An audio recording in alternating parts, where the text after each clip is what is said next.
पाकिस्तान के हाथों 180 रन से मिली शर्मनाक हार के बाद क्रिकेट फैंस गुस्से में हैं। रात में मैच के बाद देश के कई शहरों में लोगों ने टीम इंडिया को खराब प्रदर्शन पर जमकर भला बुरा कहा।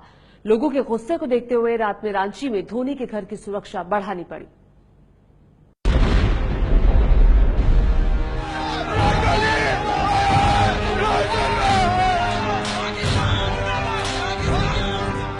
टीम इंडिया ने जिस तरह महामुकाबले में पाकिस्तान के सामने सरेंडर कर दिया, उससे देश के करोड़ों क्रिकेट फैंस का ये हाल हुआ।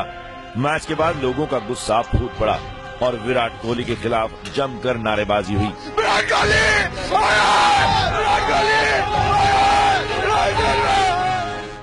क्रिकेट फैंस को समझ में नहीं आ रहा, पूरे टूर्नामेंट में अच्छा खेलती आ रही टीम इंडिया के साथ आखिर फाइनल में ऐसा क्या हुआ। मुझे लगता है कि जैसे पहले आउट हुआ उससे सबने कॉन्फिडेंस लूज कर दिया और सब हारते रहे। वैसे तो हमारा प्रदर्शन पूरे मैच में अच्छा था, इसलिए हम फाइनल्स में आए थे। हमें लगता है कि टीम इंडिया ओवर कॉन्फिडेंट हो गई और इसलिए हार गई। इंडिया ने अच्छा प्रदर्शन नहीं दिया है, बस मैं यही कहना चाहूंगी और कुछ नहीं है। मैच को लेकर और आप कितने निराश हो गए हो? आशा बहुत ज्यादा थी क्योंकि इंडिया आज तक पाकिस्तान से नहीं आ रहा है। बहुत टाइम बाद ये मौका मिला है पाकिस्तान को इंडिया को हराने का, तो आशा तो बहुत ज्यादा थी कि इंडिया जीतेगी, क्योंकि फाइनल अक्सर ऐसा कॉम्पिटिशन होता है जो अपना जो स्पोर्ट होता है, इंडिया ने हमेशा फाइनल में जीतता है।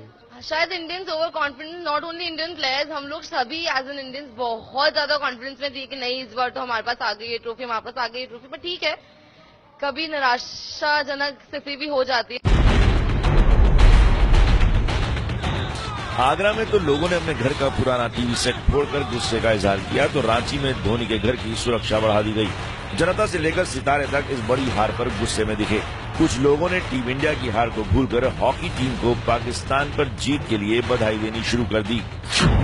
वीरेंद्र सहवाग ने ट्विटर पर लिखा, हॉकी टीम को पाकिस्तान पर 7-1 की शानदार जीत के लिए बधाई। ये जीत भारतीय हॉकी को बहुत आगे ले जाएगी। टेनिस खिलाड़ी सानिया मिर्जा ने ट्विटर पर लिखा, भारत क्रिकेट में भले ही हार गया लेकिन हॉकी में शानदार जीत हासिल की। टीम इंडिया और टीम पाकिस्तान दोनों को बधाई। खेल सबको बराबरी पर ला देता है। अभिनेता अनुपम खेर ने ट्विटर पर लिखा, बहुत ड्राफ्ट बनाए मैंने इस ट्वीट के, स्मार्ट बातें लिखने की कोशिश की, पर सच ये है कि हम मैच हार गए। बुरा तो लग रहा है और जैसा अंदेशा था वो भी हुआ। पाकिस्तान की जीत पर कश्मीर के अलगाववादियों को जश्न मनाने का मौका मिल गया। श्रीनगर में देश विरोधियों ने न सिर्फ पाकिस्तान की जीत पर पटाखे फोड़े बल्कि हुर्रियत नेता मीरवाइज उमर फारूक ने भी साथ दिया। भारतीय क्रिकेट टीम के कप्तान विराट कोहली की तरह भले ही ज्यादातर यही मानते हैं कि खेल में हार जीत तो लगी रहती है, लेकिन जिस तरह भारत पाकिस्तान के हाथों हारा है, क्रिकेट प्रेमियों में उसकी टीस लंबे समय तक बनी रहेगी।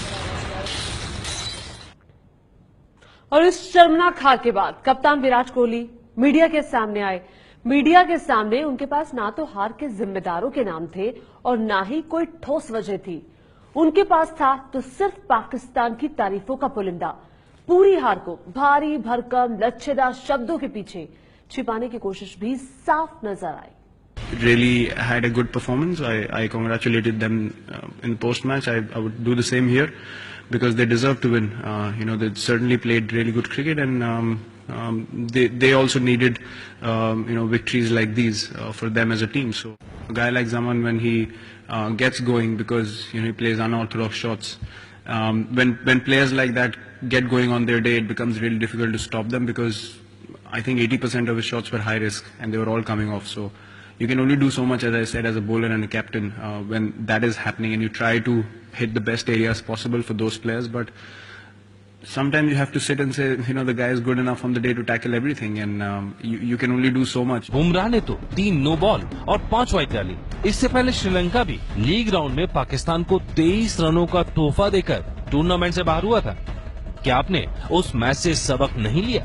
Yeah, I mean 25 extras is a bit too much, in a game like that, and that's something that we certainly need to take care of in future. Obviously, the same bowlers are going to play, the same guys are going to be backed, but the more consistent you get from in learning from games like this, it's better for the team in futures. क्या आपने 2 spinner खिलाकर गलती की? Not at all. We created a combination after, the loss against Sri Lanka. We didn't want to be too predictable from there on in the tournament, and the 2 spinners together did a good job for us. I have no regrets in playing the combination that we played today. क्या team के बल्लेबाजों ने match हराया? You know, you've played enough to understand that your job is done. You tried your best, and then you can't control anything afterwards. And in the end, you know, you have to accept and admire sometimes the skill of the opposition as well, and see that, you know, they also have come to win a game of cricket. Not that we are not playing at our best. We tried our level best, but we just couldn't make things happen today. कप्तान साहब, ये सिर्फ match नहीं था, champions trophy का final था, वो भी पाकिस्तान के खिलाफ। पूरा देश आपसे जीत की उम्मीद कर रहा था। जीत नहीं पाए तो कोई बात नहीं, कम से कम लड़कर तो हारते। उम्मीद थी कि हारने के बाद हार की वजह तो बताते, जिम्मेदारों का नाम तो बताते, पर शायद आप जीत हार से बहुत ऊपर उठ चुके हैं और आपके पास अब बचा है तो ये ज्ञान। I mean, if you're happy with success and then you're completely ignoring it, and you want to ignore failures or dwell too much in it, it's not a good balance at all. So we have identified areas, even in victories, that we can improve at, and this is a loss. I mean, you know, it's the final, so it looks magnified to everyone, but we've won before, we've lost before, and we've always learned things from all those games. So समझ नहीं आता कि इस हार का दुख मनाए या इस ज्ञान पर माथा पीटे। ये है एबीपी न्यूज़, आपको रखे आगे।